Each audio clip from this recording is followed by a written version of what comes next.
lembaran foto hitam putih. Saya sebagai calon guru penggerak angkatan 4 dari Kabupaten Magelang untuk mensosialisasikan modul 1.1 tentang refleksi filosofi pendidikan oleh Ki Hajar Dewantoro.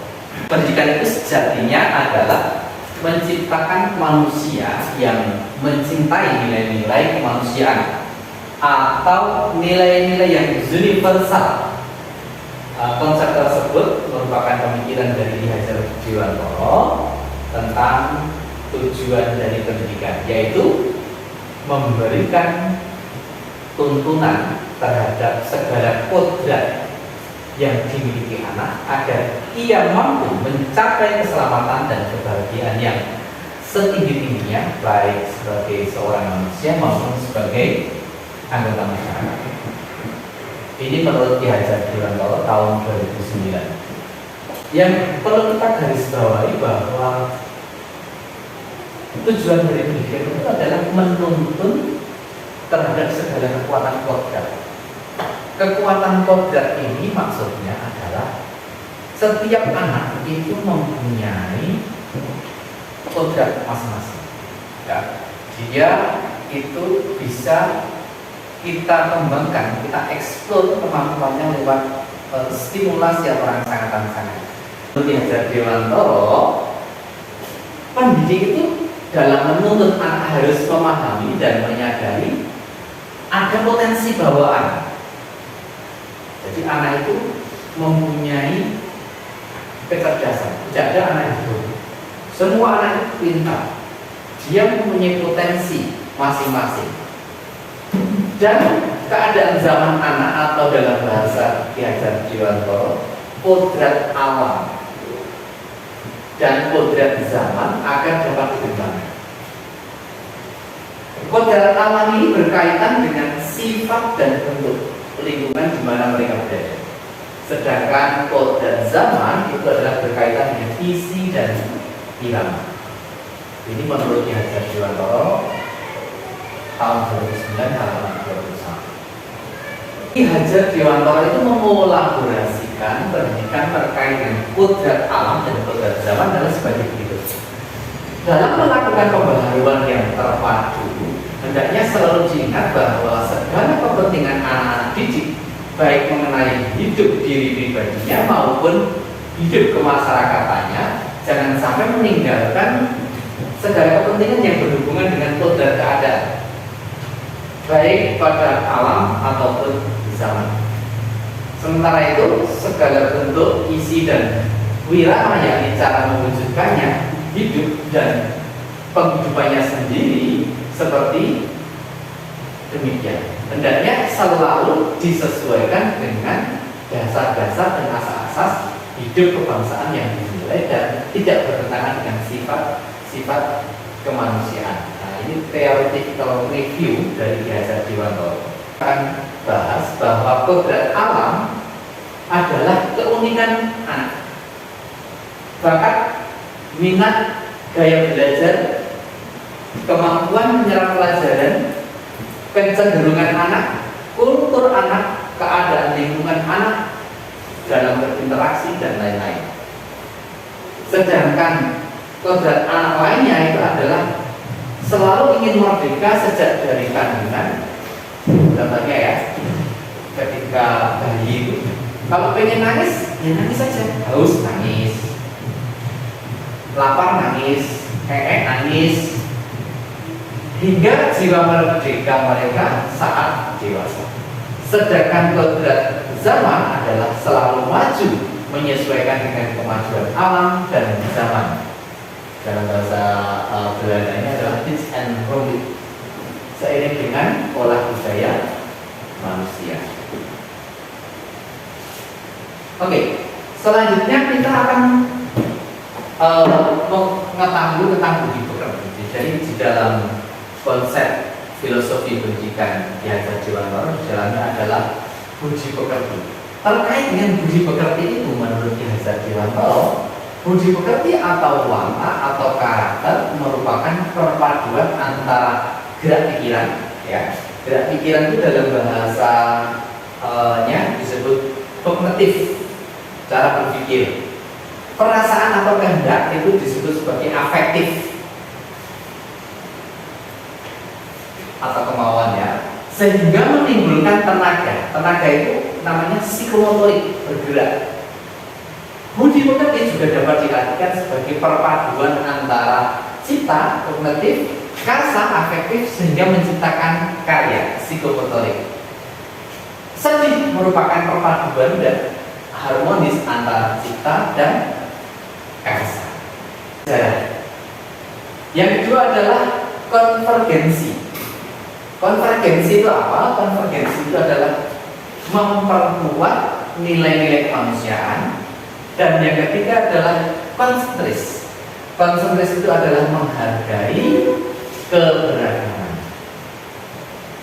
Jadi menurut Ki Hajar Dewantara bahwa Indonesia itu terdiri dari banyak suku. Oke, yang selama ini kita kenal di dalam konsep filosofi Ki Hajar Dewantara adalah tentang trilogi pendidikan.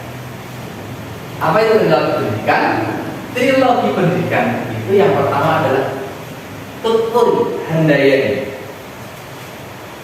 Tutpuri Handayani ini artinya adalah memerdekakan anak untuk mengembangkan kreativitasnya. Guru Pamo membina dari belakang. Tutpuri dari belakang ya. Tidak boleh sekedar mendikte. Diutamakan pada tingkat taman muda atau SD. Jadi Tutpuri itu membina dari belakang, tapi tidak boleh mendikte, memberi contoh, memberikan teladan. Yang kedua adalah ing madya manungkarsa. Ing madya manungkarsa itu artinya apa? Mendorong anak agar dapat proaktif, berbaur dan memotivasi siswa dalam KPA. KPA itu kegiatan belajar mengajar guna aktif meningkatkan kualitas pendidikan. Ya. Tentang trilogi pendidikan, sekarang kita mengenal tri pusat pendidikan. Tri pusat pendidikan ya adalah konsep dari Ki Hajar Dewantara bahwa pendidikan itu dimulai dari lingkungan keluarga. Maksudnya apa? Di lingkungan keluarga itu pendidikan kasih sayang, ketulusan dari orang tua, minuman keras, ngamen, nah, itu termasuk pergaulan yang negatif.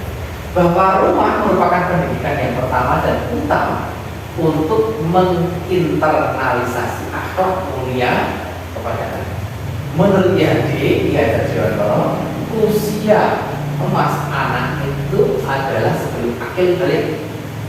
Jadi kalau SD itu sekitar kelas 1 hingga kelas 5. Pada usia ini anak sangat efektif untuk menanamkan akhlak mulia. Ya. Baik, sekarang kita akan lihat tentang pendidikan. Pendidikan menurut Ki Hajar Dewantara itu adalah tempat persemaian segala jenis kebudayaan yang hidup dalam masyarakat kebangsaan. Jadi beliau itu mengibaratkan bahwa mendidik anak itu seperti menanam benih. Jadi kita tidak yang menghidupkan, tidak memberikan anak biar cerdas, itu bukan kita yang mencerdaskan, tapi kita hanya sebagai fasilitator saja. Bagaimana benih itu bisa tumbuh kembang sendiri dengan baik. Ya, apa yang bisa dilakukan oleh guru hanya ya menyiram, mencampuri, mungkin kita hilangkan rumput-rumput liar yang ada di sekitar tumbuhan tersebut. Itu sebagai guru hanya seperti itu. Ya, sintesis pemikiran Ki Hajar Dewantara, pengajaran dan pendidikan adalah memerdekakan manusia sebagai anggota persatuan atau rakyat. Jadi mendidik anak itu memberikan kemerdekaan kepada anak biar memilih jalan hidupnya. Mau menjadi apa itu nanti tergantung anaknya. Terus yang kedua, tadi sudah disinggung tentang asas perikon, ada kontinuitas, konvergensi, dan konsentris. Semboyan pendidikan ada ing ngarsa sumtulodo, ing madya manungkarsa, dan yang terakhir adalah tutburi handayani. Di depan memberikan contoh, di tengah memberikan dorongan, dan yang terakhir adalah tutburi handayani. Dan berikutnya adalah tripusat pendidikan. Nah, tripusat pendidikan itu ada dari keluarga, ini merupakan pendidikan utama, dari sekolah dan dari masyarakat. Yang pertama adalah menuntun. Petani, budi pekerti, bermain dan berpihak pada. Kita sebagai pendidik ini hanya bisa menuntun anak. Anak mempunyai potensi sendiri-sendiri. Kita tidak bisa memaksakan kehendak kita mau jadi apa. Terus yang kedua, sebagai petani, maksudnya sebagai pendidik kita hanya wilayahnya adalah sebagai petani, tidak bisa menumbuhkan benih, hanya bagaimana merawat, memberikan asupan rabu agar benih itu bisa tumbuh kembang. Budi pekerti kaitannya dengan cipta, rasa, dan karsa, kognitif, afektif, dan psikomotorik. Bermain, ya sebaiknya pendidikan itu jangan kita terlalu serius, tapi bagaimana anak itu merasa bahwa dengan bermain itu anak bisa mendapatkan ilmu darinya dan berpihak pada anak. Ingat pelajaran Pancasila itu kita nanti akan memilih yang pertama, yaitu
kaitan profil pelajar Pancasila ada 6 sila, diantaranya adalah beriman, bertakwa kepada Tuhan Yang Maha Esa dan berakhlak mulia, kebinekaan global, gotong royong, kreatif, kemandirian, dan bernalar kritis.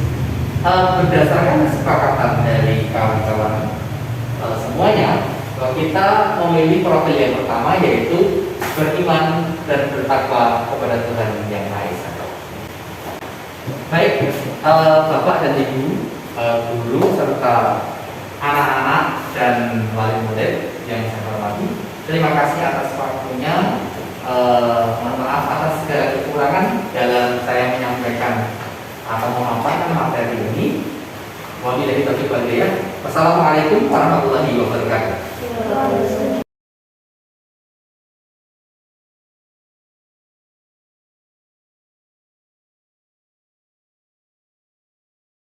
Kita harus secara adil harus bisa berpikir seperti itu. Selanjutnya, dan rasa bersalah untuk mengontrol murid menuju pada identitas.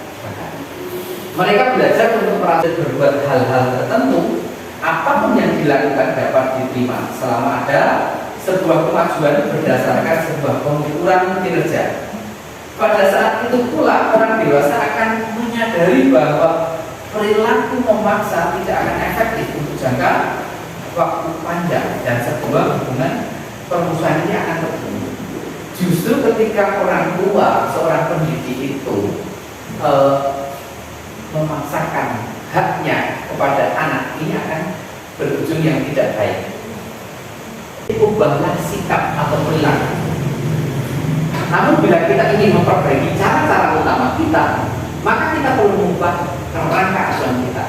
Ubahlah bagaimana Anda melihat dunia, bagaimana Anda berpikir tentang manusia. Ubahlah paradigma Anda, skema pemahaman dan penjelasan aspek-aspek tentang realitas. Ini menurut Stephen R. Covey yang berjudul Principle Center Leader tahun 1991. Bagaimana perubahan paradigma stimulus kontrol atau teori kontrol itu? Bisakah kita mengontrol seseorang? Ya, ini contoh stimulus kontrol. Kita mencoba mengubah orang agar berpandangan sama dengan kita. Apa itu? Disiplin itu berasal dari bahasa Latin, dari asal kata disiplina yang artinya belajar. Makna dari asal ini berkonotasi dengan disiplin perilaku manusia. Yang pertama adalah untuk menghindari ketidaknyamanan. Ya. Apa yang akan terjadi apabila saya saling menyayangi, saling menghargai? Kami murid yang semangat belajar, contohnya itu. Kami murid yang peduli dengan teman-teman. Ini contohnya seperti video tentang demonstrasi kontekstual yang sudah saya buat tentang apa yang harus dilakukan oleh seorang pendidik jika ada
Baik, demikian video tentang demonstrasi kontekstual yang sudah saya lakukan di SD Bandarjo.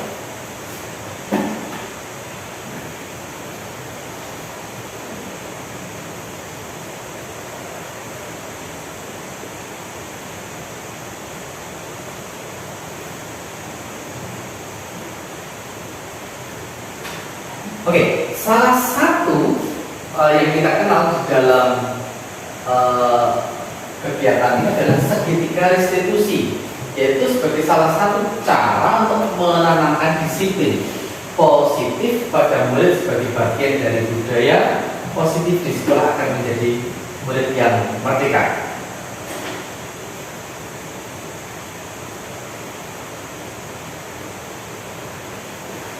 Definisi dari restitusi atau pengertian dari restitusi itu adalah proses menciptakan kondisi bagi murid untuk memperbaiki kesalahan mereka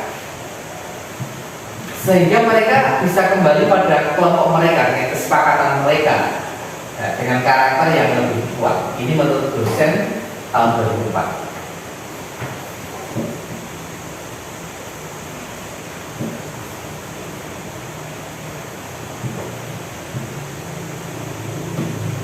Coba Bapak Ibu yang saya hormati, bagaimana kita memberikan solusi apabila ada anak yang melanggar atau melakukan pelanggaran disiplin? Ada langkah-langkah yang disebut sebagai langkah segitiga restitusi. Ada 3. Yang pertama adalah menstabilkan identitas, yang kedua adalah validasi tindakan yang salah, dan yang ketiga adalah menanyakan keyakinan. Maksudnya adalah yang pertama menstabilkan identitas itu adalah mengubah identitas anak dari orang yang gagal karena melakukan kesalahan menjadi orang yang sukses. Misalkan ya, ini ada anak yang membuang sampah sembarangan. Ketika kita mengetahui anak tersebut melakukan kesalahan, maka kita undang anak tersebut, kita bicara jangan di depan banyak orang, tapi kita masuk ke dalam ruangan, kita bertanya dari hati ke hati, kita stabilkan identitasnya. Dia masuk ke kelas kita aja sudah merasa bersalah. Kita tanya, kira-kira kenapa ya kamu masuk kelas ke saya kan? Tahu nggak? Pasti dia sudah merasa bersalah. Maka kita tidak positif, ya. Kaitannya dengan apa? Dengan lingkungan positif. Ya, lingkungan kita yang positif. Terus nanti